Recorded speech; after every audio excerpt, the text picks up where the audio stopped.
আসসালামু আলাইকুম এইচএসসি পরীক্ষার্থীরা, কেমন আছো তোমরা এবং কেমন চলছে তোমাদের পড়াশোনা? আশা করি ভালো। আজকে আমি আবারও তোমাদের মাঝে হাজির হলাম এইচএসসি পরীক্ষার্থীদের বাংলা দ্বিতীয় পত্রের খুবই গুরুত্বপূর্ণ একটি টপিক, ইমেইল বা বৈদ্যুতিক চিঠি নিয়ে। তো দেখতে দেখতে তোমাদের পরীক্ষা চলেই এলো, আর মাত্র 1 মাস বাকি আছে পরীক্ষার। এমত অবস্থায় অনেকেরই প্রিপারেশনটা গোছানো না। অনেকেই জানো না কিভাবে ইমেল লিখতে হয় বা কিভাবে একটি বৈদ্যুতিক চিঠি লিখতে হয়, কিভাবে লিখলে সম্পূর্ণ মার্কসটি পাওয়া যাবে। তো তোমাদের কথা চিন্তা করে আজকে আমি নিয়ে এলাম কিভাবে একটি ইমেল বা বৈদ্যুতিক চিঠি ইফেক্টিভলি লেখা যাবে, কিভাবে লিখলে তুমি সবচেয়ে বেশি মার্কটি পাবে, এবং শেষে দেখাবো সবচেয়ে গুরুত্বপূর্ণ 10টি বৈদ্যুতিক চিঠি বা ইমেল যেটা থেকে পরীক্ষায় কমন থাকবে। তো চলো আমরা আর কথা না বাড়িয়ে ক্লাসটি শুরু করি।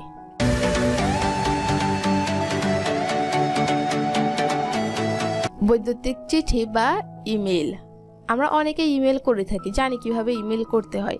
এখানেও ব্যাপারটি অলমোস্ট সিমিলারই।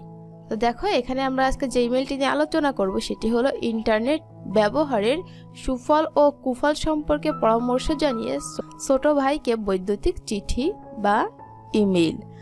আমাদের একটা জিনিস মাথায় রাখতে হবে, ইমেল লেখার আগে শুরুতে আমরা এরকম খাতার ভিতরে একটি বক্স করে নিব, এই যে একটি বক্স করে নিব। কারণ ইমেল যদি বক্সের ভিতর লেখা হয় সেক্ষেত্রে সেটি দেখতে সুন্দর হয় এবং স্যারদের দৃষ্টি আকর্ষণ করে এবং বেশি মার্কস পাওয়া যায়। তো শুরুতেই থাকে ফ্রম। আমরা জানি ফ্রম মানে কি?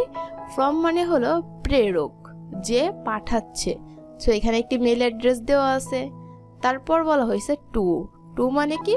প্রাপক, যে পাবে, অর্থাৎ ইমেলটি যার কাছে পাঠানো হচ্ছে। তাহলে ফ্রমে দিব আমরা যে লিখছে সে, এবং টুতে দিব যার কাছে ইমেলটি যাবে, অর্থাৎ ইমেলের প্রাপক যে হবে। এরপর দেওয়া আছে সিসি। সিসি বলতে কি বোঝায়?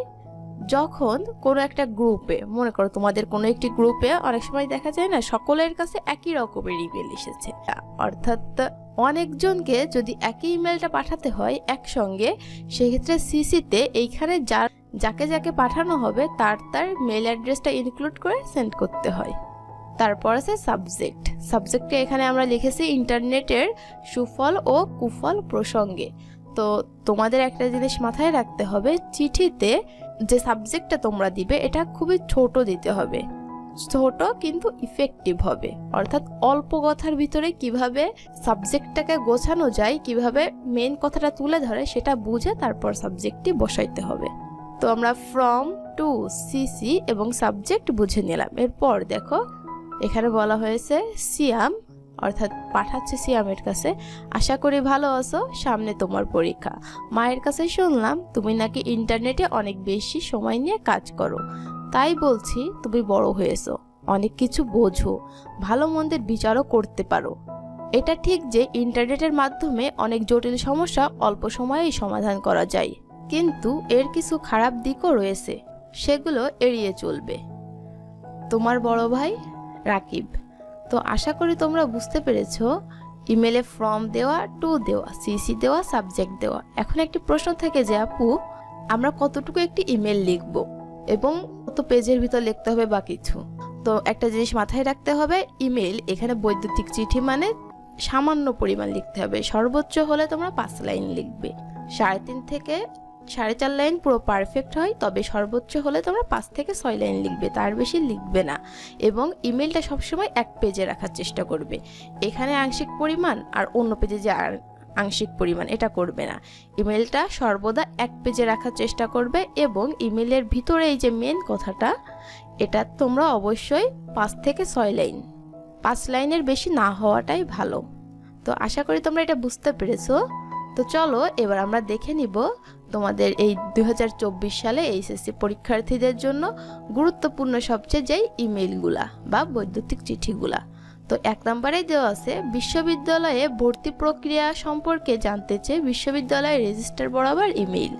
অর্থাৎ তুমি মনে করো বিশ্ববিদ্যালয়ে ভর্তি হতে চাও, এখন তুমি বিশ্ববিদ্যালয়ের রেজিস্ট্রারের কাছে একটি এই প্রক্রিয়া সম্পর্কে জানতে চেয়ে ইমেল পাঠাবে। তারপরটা বলা হয়েছে বোনের বিয়ের নিমন্ত্রণ জানিয়ে বন্ধুকে ইমেইল। তারপর এটা প্রাকৃতিক সৌন্দর্যের বর্ণনা দিয়ে প্রবাসী বন্ধুকে ইমেল, অর্থাৎ তোমার কোনো একজন বন্ধু প্রবাসী বা সে বাংলাদেশে থাকে না, দেশের অন্য কোনো দেশে থাকে, তাকে এই যে বাংলাদেশের যে প্রাকৃতিক সৌন্দর্য এটির সংক্ষেপে একটি বর্ণনা দিয়ে ইমেল লেখা। 4 নম্বরে দেখো বলা হয়েছে মোবাইল ফোনের অপব্যবহারের ক্ষতিকর দিক জানিয়ে তোমার বন্ধুর কাছে বা তোমার ছোট ভাইয়ের কাছে একটি ইমেল লিখবা। এরপর 5 নম্বরে যে গুরুত্বপূর্ণ ইমেলটি সেটি হল নারী ও শিশু নির্যাতন বৃদ্ধিতে উদ্বেগ জানিয়ে বন্ধুকে ইমেইল। 6 নম্বরে নববর্ষ এর শুভেচ্ছা জানিয়ে বন্ধুকে ইমেল। 7 নম্বরে বিশ্ব ভালোবাসা দিবসের শুভেচ্ছা জানিয়ে বন্ধুকে ইমেল। 8 নম্বরে সড়ক দুর্ঘটনার আহত বন্ধুর জন্য জরুরিভাবে রক্ত ও আর্থিক সাহায্য চেয়ে ইমেইল। এবং 9 নম্বরে ইন্টারনেট ব্যবহারের সুফল ও কুফল সম্পর্কে পরামর্শ জানিয়ে ছোট ভাইকে বৈদ্যুতিক চিঠি, যেটা আমরা মাত্রই দেখলাম। এবং শেষেরটি হলো বন্ধুর পিতৃবিয়োগে সান্ত্বনা জানিয়ে ইমেল, অর্থাৎ তোমার কোনো একজন বন্ধুর পিতা মারা গেছে তাকে সান্ত্বনা জানিয়ে একটি ইমেল লিখতে হবে। এই ছিল হলো সবচেয়ে গুরুত্বপূর্ণ 10টি ইমেল, যেটা থেকে পরীক্ষায় আসতে পারে, ইনশাল্লাহ আসবে। আশা করি তোমরা ইমেলের ক্লাসটি সম্পূর্ণ বুঝতে পেরেছো। এরপর তোমরা কোন টপিকের ক্লাস চাও আমাকে কমেন্ট করে জানাও। তোমাদের সবচেয়ে যেই টপিকটাকে সমস্যা মনে হয় সেটা আমি একদম সহজেই বুঝিয়ে দিব লেখার নিয়ম, এবং সেটা সবচেয়ে যে ইম্পর্টেন্ট সাজেশনও দিয়ে দিব। তো তুমি যদি আমার চ্যানেলে নতুন হয়ে থাকো অবশ্যই একটি সাবস্ক্রাইব করে দাও, পেজে দেখে থাকলে পেজটি ফলো করো, লাইক ও কমেন্ট করতে ভুলবে না, এবং বন্ধুদের মাঝে একটু শেয়ার করে দাও। একে অপরের প্রতিযোগী না হয়ে একটু সহযোগী হয়ে ওঠো। তো দেখা হবে পরবর্তী ক্লাসে, ততক্ষণ সবাই সাথেই থাকো। আল্লাহ হাফেজ।